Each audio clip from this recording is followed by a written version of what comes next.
Pada ayat terakhir surah Ad-Duha kata Allah Azza wa Jal, wa amma bi ni'mati rabbika fahaddis. Adapun dengan nikmat Tuhanmu, maka hendaklah kamu kongsi-kongsikan dengan yang lain. Perkataan yang digunakan adalah fahaddis, haddis. Baik.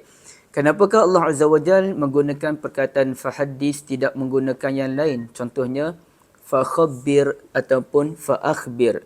Maka khabarkanlah kepada orang lain. Wujuddakah beza antara hadis dengan khabir ataupun akhbir? Jawabnya, ya, ada perbezaan antara kedua-duanya. Iaitu kalaulah Allah Azza wa Jal menyatakan wa amma bi ni'mati rabbika fakhabbir ataupun faakhbir. Artinya, maka dan dengan nikmat Tuhan kamu, kamu khabir, sampaikanlah sekali. Sampaikanlah sekali sudah memadai. Tetapi adakah cukup sekali? Tak cukup. Maka perkataan digunakan adalah fahaddis, maka sampaikanlah berkali-kali kepada orang lain agar orang lain dapat merasai nikmat daripada Allah Azza wa Jal. Selain daripada itu, perkataan hadasa menunjukkan sesuatu yang baru, sesuatu yang segar. Artinya sampaikanlah sesuatu itu dengan gaya nada yang segar supaya dengan itu orang makin rapat dengan Islam, terutamanya kitabullah Al-Quranul Karim.